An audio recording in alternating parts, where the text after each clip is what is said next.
सुबह पश्चिम बंगाल के न्यू जलपाईगुड़ी के पास कंचनजंगा एक्सप्रेस को पीछे से मालगाड़ी ने जोरदार टक्कर मार दी। इस हादसे में 9 लोगों की मौत हुई, कई घायल हुए। ट्रेन और हादसे का ट्रेंड पुराना है, इसलिए TV9 भारतवर्ष सवाल पूछता है कि रेलवे की तकनीकी चूक या लापरवाही से मुसाफिरों की जान कब तक जाती रहेगी? कब तक सैकड़ों यात्रियों की हर साल जान लेने वाले रेल हादसे पर ब्रेक लगेगा? कब हमारा सिस्टम इस बात पर गंभीर होगा कि ट्रेन में यात्रा करने वाले यात्रियों की जान बेशकीमती है? कब टक्कर रोकने वाला सिस्टम यानी कवच पूरी तरह से अमल में आएगा? लेकिन इन सवालों के अलग एक मसला है। मसला यह है कि इधर हादसा होता है, उधर रेल मंत्री का इस्तीफा मांगा जाता है। इधर मुसाफिरों की जान जाती है, उधर राजनीति के दंगल में जिम्मेदारी का सवाल उठने लगता है। इसलिए हमारी आज की अड़ी इस बात पर लग रही है कि रेल यात्रियों को सुरक्षित यात्रा का कवच कब तक मिलेगा और हादसे की राजनीति पर ब्रेक आखिरकार कब लगेगा? तो आइए शुरू करते हैं अड़ी। सबसे पहले इस वक्त की बड़ी खबर का हम रुख करने जा रहे हैं। बता दें, रेल हादसे के पीड़ितों से मिले हैं रेल मंत्री अश्विनी वैष्णव। अस्पताल जाकर घायलों का हालचाल उन्होंने जाना। अभी रेस्क्यू ऑपरेशन फिलहाल मौके पर जारी है, इस बात की जानकारी खुद रेल मंत्री ने दी है। ये राजनीति का समय नहीं है, ये बात भी उनकी ओर से कही गई। अभी हमारा सारा फोकस है, रेस्क्यू ऑपरेशन कंप्लीट हुआ है, अभी रेस्टोरेशन पे पूरा फोकस है। ये मेन लाइन है, ये पॉलिटिक्स का समय नहीं है। अभी सारा फोकस होना चाहिए रेस्क्यू और रेस्टोरेशन पे। पैसेंजर सेफ्टी के लिए बहुत बड़ा फोकस है, कंप्लीट फोकस है, जैसा आप स्वयं जानते भी हैं। मैं इसके बारे में बाद में डिटेल में चर्चा करूंगा। अभी मैं जरा पहले रेस्क्यू और रेस्टोरेशन ऑपरेशन का पूरा जायजा ले लूं और उसके बाद में पेशेंट से मिलने जाऊंगा। तो रेल हादसे और उस पर होने वाली राजनीति पर आखिरकार कब ब्रेक लगेगा, इसी पर चर्चा करने के लिए हमारे साथ तमाम मेहमानों का एक पैनल जुड़ चुका है। उनसे बात करेंगे। आपको बता दें कौन कौन हमारे साथ जुड़ रहे हैं। प्रमोद स्वामी, प्रवक्ता बीजेपी के, हमारे साथ जुड़ चुके हैं। मीता चक्रवर्ती, प्रवक्ता है कांग्रेस पार्टी के, हमारे साथ जुड़ चुकी है। डॉक्टर मानव जायसवाल, TMC के प्रवक्ता, हमारे साथ जुड़ रहे हैं। महेश मंगल, रिटायर्ड जनरल मैनेजर रेलवे के, हमारे साथ जुड़ रहे हैं, जो कि कवच पर एक्सपर्ट भी है। R राजगोपालन, वरिष्ठ पत्रकार, भी हमारे साथ इस चर्चा में शामिल हो रहे हैं। लेकिन शुरुआत मैं करना चाहूंगी इस वक्त की एक और बड़ी खबर के साथ, जहां रेल हादसे पर ममता बनर्जी का जोरदार हमला। रेलवे को आज कोई पूछने वाला नहीं है। मैंने रेलवे में टक्कर रोधी उपकरण शुरू किया था, ये कहा गया है ममता बनर्जी की ओर से। रेल में आज कोई सुरक्षा नहीं है, रेल बजट खत्म कर दिया गया, ये तमाम तरह की बातें ममता बनर्जी की ओर से कही गई। সুতরাং rail have become totally parentless.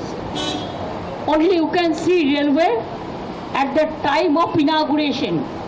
So many talking points and so many beautification of words, and just like it's a fashion, but they don't take care about the passenger amenity. I'm sorry, I worked as a railway worker, so I know the things. Even they are not taking care for the railway officials, railway engineers, railway technical staff, safety security officials, and the workers also. But totally, I am totally with the railway employees and railway officials. But this government is careful only to take so many measures about the election, how to go for hacking, how to go for manipulation. I think they should give more time for the governance, not for utterance. Thank you so much.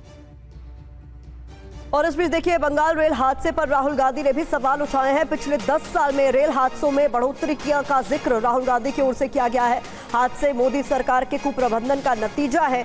जिम्मेदार विपक्ष के रूप में हम सवाल उठाते रहे, मोदी सरकार को दुर्घटनाओं पर जवाबदेह बनाएंगे, ये बातें कही गई हैं राहुल गांधी की ओर से।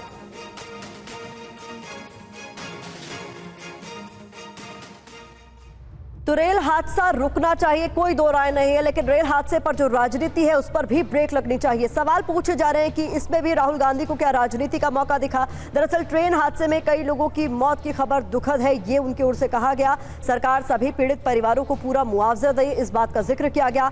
पिछले 10 सालों में रेल हादसों में बढ़ोतरी हुई है। इसके अलावा हादसे मोदी सरकार के कुप्रबंधन उपेक्षा का नतीजा है, इस बात का जिक्र किया गया। आए दिन यात्रियों के जान माल का नुकसान होता है। आज की दुर्घटना घटना इसी वास्तविकता का उदाहरण है, ये बात भी कही गई। हम इस भयावह नजरअंदाजगी पर सवाल उठाते रहेंगे, मोदी सरकार को हादसों पर जवाबदेह बनाकर रहेंगे, ये राहुल गांधी की ओर से कहा गया।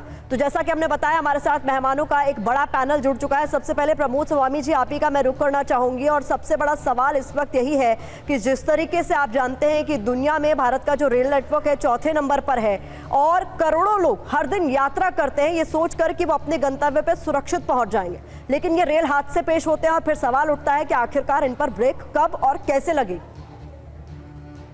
सबसे पहले तो ये एक दुखद घटना हुई और इसका हमें दुख है। ऐसी घटनाएं नहीं घटनी चाहिए, लेकिन मानवीय त्रुटि या किसी भी वजह से ये घटना जो घटी है वो वाकई दुखद है। और इसके ऊपर में राजनीति नहीं कर करके किस तरह से पीड़ित परिवारों की हम सहायता करें, मेरे ख्याल से हम सबका मकसद ये होना चाहिए।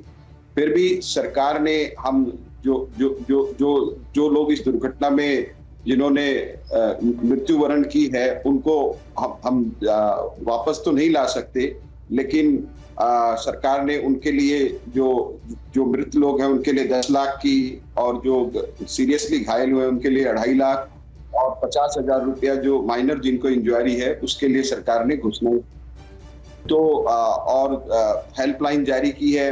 माननीय मंत्री महोदय वहां पहुंचे, अधिकारीगण भी वहां पहुंचे और उनकी जो भी सहायता करनी चाहिए वो हम करने का प्रयास कर रहे हैं। और इसके अलावा इस तरह की दुर्घटना को रोकने के लिए 5,000 करोड़ रुपया सरकार ने कवच के लिए सैंक्शन ऑलरेडी कर दिया है, जिसमें 10,000 किलोमीटर रेलवे ट्रैक जो है उस पर कवच लगेगा और हर साल 7 से 8,000 किलोमीटर रेलवे ट्रैक पर कवच लगाने की दिशा में हम लोग आगे बढ़ रहे हैं। नहीं, ठीक बात कही प्रमोद स्वामी जी आपने कि राजनीति नहीं होनी चाहिए, लेकिन जिस कवच का भरोसा आप लोगों ने दिलाया था वो कवच भी तो लोगों को सुरक्षा नहीं दे पा रहा है। कब तक वो पूरी तरीके से प्रभावी होगा, ये सवाल लगातार पूछा जा रहा है। इस बीच मीता चक्रवर्ती जी, आपका मैं रुख करना चाहूंगी। मुझे लगता है इस बात पर हम सभी जितने लोग यहाँ इस डिबेट में शामिल हैं वो सब अग्री करते होंगे कि रेल हादसों पर पूरी तरीके से रोक लगनी चाहिए, लेकिन इस पर जो सियासत होती है उस पर भी तो ब्रेक लगना चाहिए। देखिए, पहली बात तो ये है कि ये जो हादसा हुआ है बहुत दुखद हादसा है और हम चाहते हैं कि जो लोग अभी भी फंसे हुए हैं उनका जल्द से जल्द रेस्क्यू ऑपरेशन कंप्लीट किया जाए और उनको मेडिकल असिस्टेंस दिया जाए जिनको अभी तक मेडिकल असिस्टेंस नहीं मिला है। तो पहली बात तो ये है।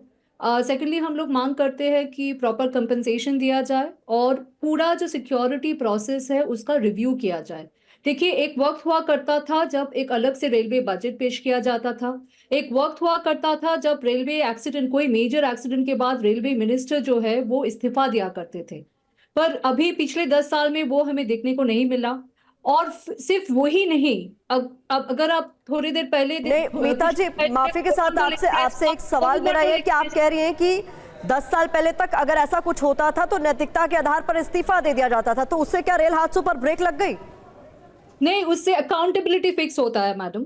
और मुझे प्लीज मेरा पॉइंट कंप्लीट करने दीजिए कि पहले हम लोग देखते थे अलग से एक रेलवे बजट पेश किया जाता था। जब कोरोमंडल एक्सप्रेस का दुर्घटना हुआ जहां पर करीबन आई थिंक 296 पीपल डाइड और 1000 से ज्यादा लोगों घायल हो गए, तो अकाउंटेबिलिटी फिक्स करना और सिक्योरिटी प्रोसेस का रिव्यू करना और उसका सवाल उठाना राजनीति नहीं होता है।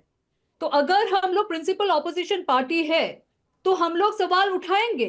और अगर आप देखें कि रिसेंट टाइम्स में सोशल मीडिया में काफी ऐसे वीडियो क्लिप्स वायरल हो चुका है जहां पर दिखाया जाता है कि कंपार्टमेंट्स कैसे ओवरक्राउडेड रहता है, पैसेंजर्स को बेसिक परिसेवा, बेसिक कम्युनिटीज नहीं मिल रहा है। सिर्फ वंदे भारत चालू करने से और सिर्फ इवेंट्स और पीआर करने से रेलवे पैसेंजर्स के एमिनिटीज और पैसेंजर्स के सेफ्टी नहीं इंश्योर्ड होता है। और ऐसे प्रिंसिपल ऑपोजिशन पार्टी, ऐसे रिस्पॉन्सिबल ऑपोजिशन पार्टी, जब ये तमाम सवाल हम लोग उठाएंगे पार्लियामेंट के अंदर और पार्लियामेंट के बाहर, वो हमारी काम है, वो राजनीति नहीं है मैडम। तो यही तो आप लोगों से कहा जाता रहा ना कि आपके दौरान जब रेल हादसा होता था और विपक्ष में बैठकर दूसरे सवाल उठाते थे तो आपको आपत्ति क्यों होती थी फिर?